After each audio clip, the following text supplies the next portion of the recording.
And yet, I am awfully curious, especially about John Jane. I decided finally that I'm 85% curious and only 15% unlovable. Well, Hattie, what do you say? Should we go to the carnival tonight? Tonight? The first night? Oh yes, please, can we? Of course. This carnival is the biggest event Millerton has seen in years.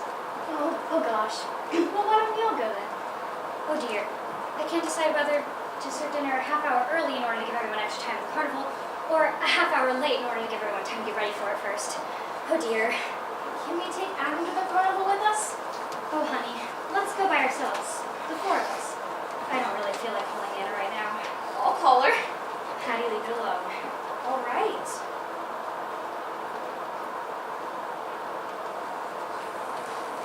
You never know when you're going to find a new friend. It can happen when you're least expecting it. Betsy and I became friends in kindergarten because Miss Cushel changed the seating arrangement in our room, and Betsy and I wound up next to each other. Adam came crashing into my life without warning and somehow understood about porches and feeling alien and trusted me with a secret. But Layla may have been my most unexpected friend of all. She wasn't already in my life. Wasn't in my kindergarten room, wasn't an unknown relative. She was just a girl traveling with the carnival that happened to come to town.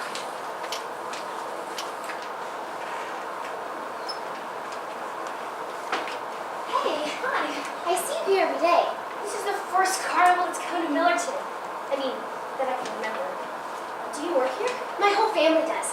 My father runs the Ferris wheel and my mother's with the sideshow. Really? Yeah, she's pretzel woman. My name's Hattie. What's yours? Layla Khan. So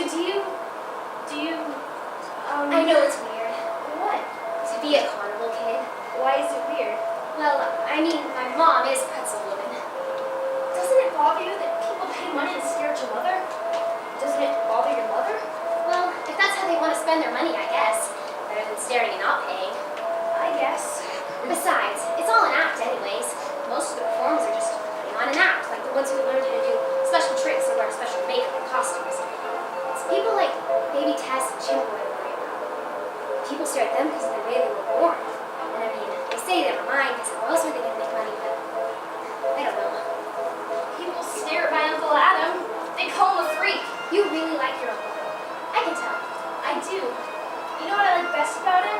How happy he gets. Most people don't get happy the way Adam does. When Adam gets really happy, he jumps up and down like a little kid. I bet he would really like it here. I bet he would like it too.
Hattie, it's lovely to meet your Valentine.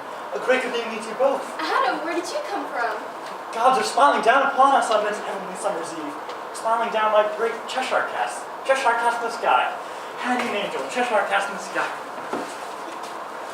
You look like a summer garden this evening, Angel Valentine. Why, thank you. This is a new dress. It's very becoming. I'd love to sit here and chat with you more, but I have a date tonight. A date? A date on a Monday night?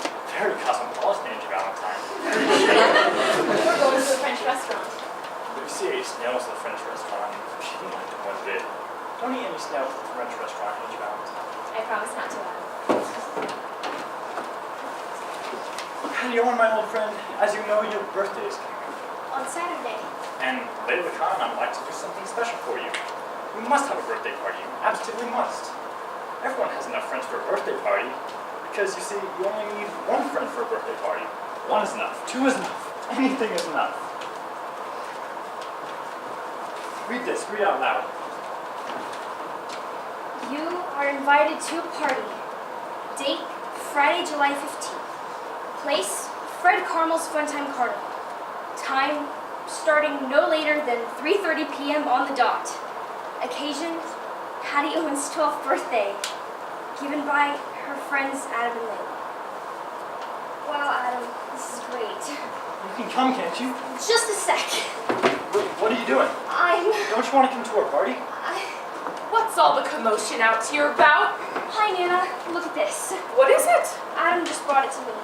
He and Layla are throwing me a birthday party. Layla is the circus. Layla is Layla Khan, whose family owns Fred Carmel's. She's my new friend. Hattie's gonna have a birthday party this year. We're gonna give her one. Hattie has a birthday party every year. Grown-ups, not with her friends. Well, Adam, this is a very nice gesture, but Friday's the cotillion. But Hattie doesn't want to miss her own birthday party. Couldn't you have it on the weekend? After all, Hattie's birthday is on Saturday. No, Layla has to work on Saturday. It's the busiest day. What about Friday evening then, or sometimes Sunday? No, we made plans. Our plans are important. They're important. I'm important. We made plans. Why are my plans important? Adam, your plans are important. I want to go to the party. I do. But Friday...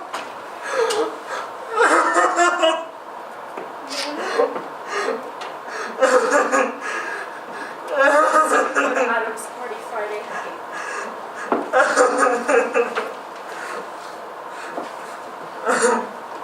Thanks for the party. I can't wait.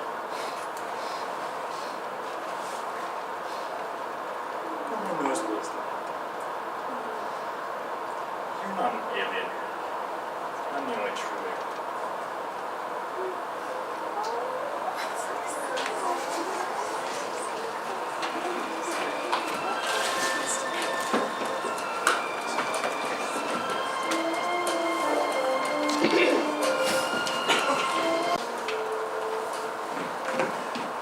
Hattie! Girl who left the corners of our universe. Girl who has a cipher silver eyes. Girl who is 11, almost 12 years old. Girl who's about to have her first birthday party with friends. Girl... Adam! Happy birthday, Hattie! It's not her birthday. Not really, you know. Not until tomorrow, the 16th. Saturday, the 16th of July. Though Hattie was born after Saturday. Well, happy birthday a day early then. Let the birthday fun begin. Yeah, Hattie. It's your special day. Everything in the carnival is free. Food, rides, games, anything. Wow. What do you want to do first, Hattie? We should do presents. Let's do presents first. This is mine. I made that myself. Really? At my old school. I won't be going back there, you know.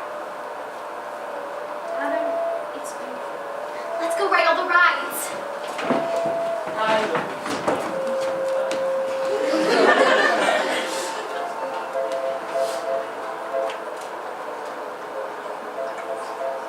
Rides are not Adam's favorite thing, but I just have to go on a few this afternoon. This is too good to miss. Every time we visited the carnival, Adam has always sat on a bench and waited for Layla and I after the ride, never wanting to go on one himself.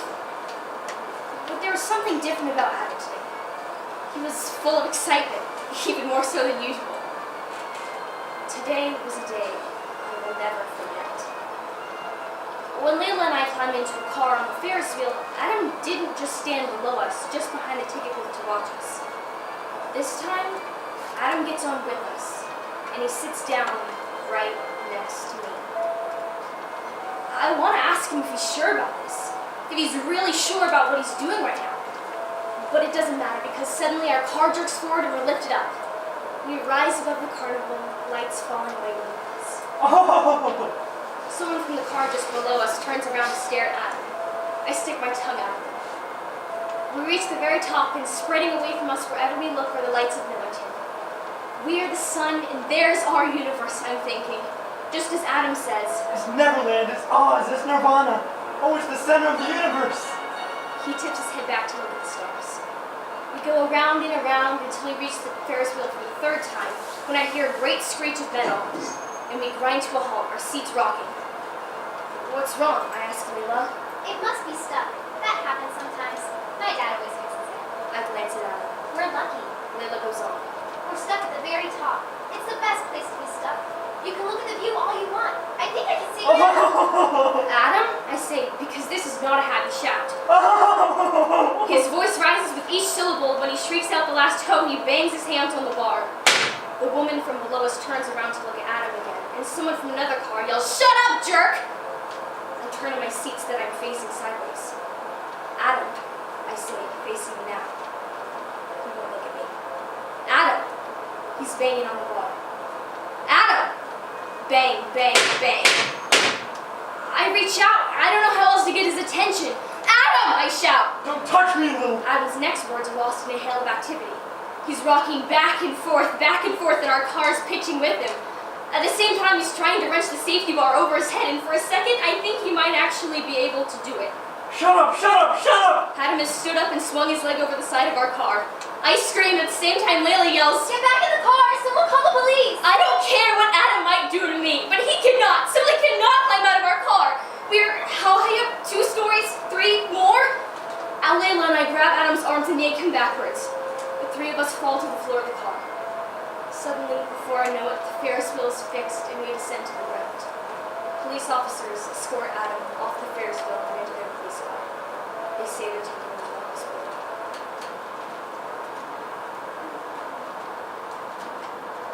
The look on his face, I think, is of pure terror. And I remember the time, a year or so ago, when I scared my father with an old Halloween mask.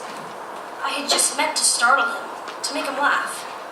Instead, I truly frightened him, and I will never, ever forget the look on his face. It was the kind of terrified look that reminds you that no matter how rational or grown-up a person might seem, some part of him is absolutely sure, knows that an evil other world exists just outside of our regular, everyday world. And that although we don't expect that world to collide with our calm, predictable one, well, really at any moment, that's exactly what might happen. I look at Adam now and see that he's terrified. How often has he felt like this? There are days when I wish I didn't live in a stupid boarding house, when I wish I could wake up like a normal person without having to make Miss Haggerty's breakfast. Some days I would like to smash all of Miss Haggerty's dusty knickknacks, and I would like to sit down at the breakfast table with my mother and my father and no one else, and also not have to look at Angel Valentine, who's more beautiful than I'll ever be. I feel like this almost every day during the week after Adam falls apart in the Ferris wheel. On Sunday evening, not 24 hours after the police had been taken away, Adam comes home from the hospital. I think the doctors might have wanted him to stay longer, but Nana has had a chat with them, makes an enormous donation to the hospital, and the next thing we know, she's driving Adam home. Everyone is furious at me.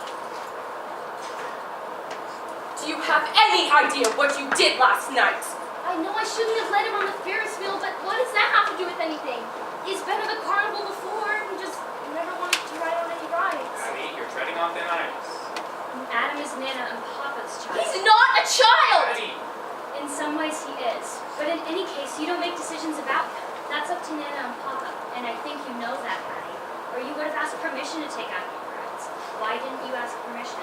Because they would have said no. And why do you think they would have said no? Because they're mean! I don't know. Because that's too much for Adam. A night on the carnival?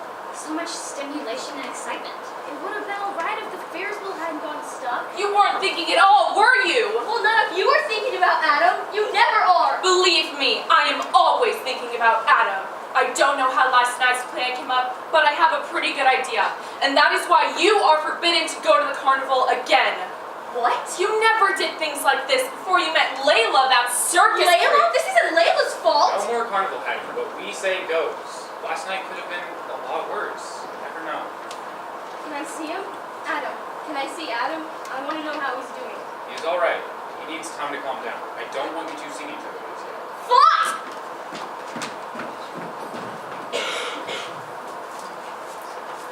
I've decided that I hate my family. I brood about Adam. For the first time since he arrived in Millerton, I wonder what he does at his household event. I try to remember when I Love Lucy is on TV. I'm sure Adam watches it. But what else does he do? And how does he behave when he's at home? What do he and Nana and Papa talk about? Do they talk? realized I'd hardly known my uncle at all.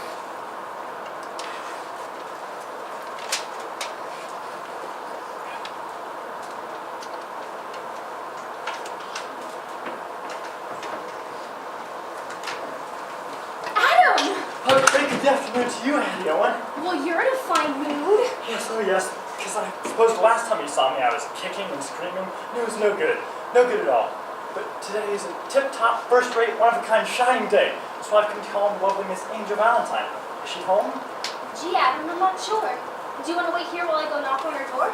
Thank you very much, Mademoiselle, but I think I'll come with you. I'm not sure if Angel's home, and if she is, she might still be asleep. I've seen her sleep awfully late on weekend mornings.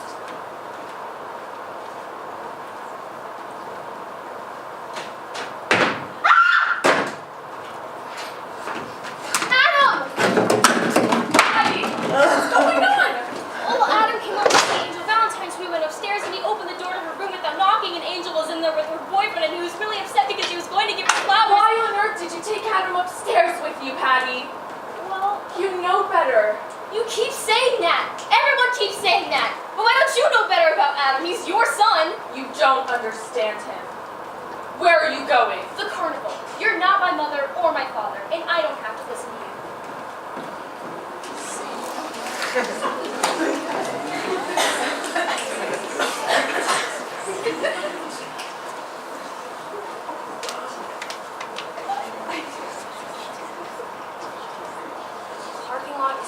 The first thing I notice when I arrive at Fred Carmel's is that the parking lot is nearly empty. Well, I think, most everybody around here has already been to the carnival. Still, this is Saturday. Then I see that a wooden sawhorse has been placed across the entrance. I stand on the sawhorse and peer ahead. What a strange day this has been. My house was too quiet this morning, and now the carnival's way too quiet. I shade my eyes with a sweaty hand. I don't see much, but after a moment I hear some banging, like the sound of workmen. And then I see a couple of trucks driving around the carnival grounds. The only time I ever saw a vehicle inside the carnival was when the ambulance came for Adam last weekend. The sawhorse has been put up as a barrier to keep the people out of the carnival, but I climb over it anyway. I don't think anyone will mind if I come in and look for Layla. I haven't walked very far when I realize that the reason the carnival is so quiet is because it's closing down. And that's when it hits me. Layla has gone on to Maryland, just like she said she would.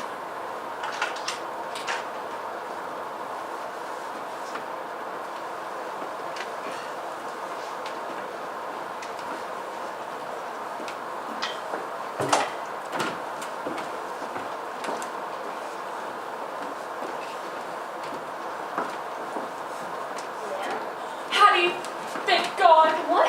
What? You seen Adam? Adam? I thought he came home. He did, but he was so upset. I called everywhere. I called your parents. I was hoping he was with you. No, I haven't seen him either. I mean, not since he ran back here. Where have you been all afternoon? I went to the carnival, but it's closed. And then I went to Marketing Park, and then I walked around town. And you didn't see Adam anywhere? No. I think we should go look for him. I'll go start the car. Stay here, Hattie. Why couldn't I go with him? Your mother wants me to stay home just so you know. I'm not so sure. Miss Haggerty, what is wrong with that? No, I don't know. I don't think anybody's ever told me. He's just a little funny. I believe I'd say that's for him. I'm sure they'll find him.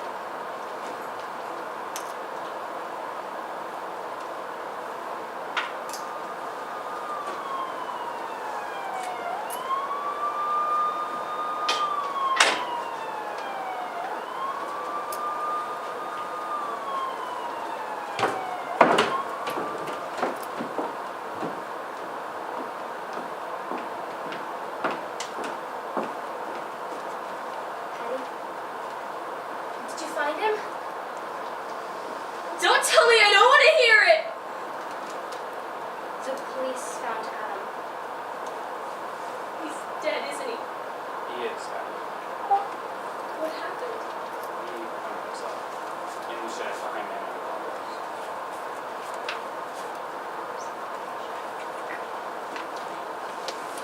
I'm sad, but I'm not very surprised.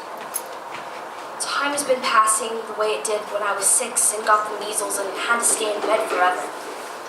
Each day felt like 3 days, 6 days, weeks.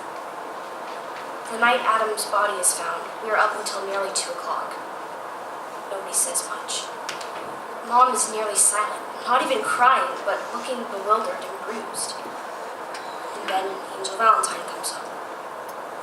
I think maybe she had hoped to be able to slip inside without being noticed, but I catch sight of her tiptoeing up the stairs, carrying her shoes in one hand.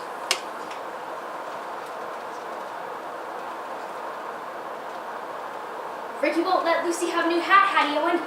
Lucy must save her money to buy her new dress, Hattie. Lucy wrote a play, Lucy wrote a novel, Lucy wrote an operetta, and Ricky sang. His voice is so loud in my head that I just want to cover my ears like I did that night. Cover them and keep out the sound of Adam. You big baby, you didn't have to leave that way, you know. 2 months ago, time was like an old tired dog creeping along on the sidewalk to his haunches and just sits. How is it that it's autumn and we've moved ahead? When did time pick up again and push forward? I think about the summer. The summer that was both awful and wonderful. I thank Adam, as I've thanked him almost every night since August, for showing me that it's possible to lift the corners of our universe. Adam told me about lifting the corners the second I met him, but I had no idea what he meant. Now I think I do. It's all about changing what's handed to you, about poking around a little, lifting the corners, seeing what's underneath, poking that. Sometimes things work out, sometimes they don't. But at least you explore. And life is always more interesting.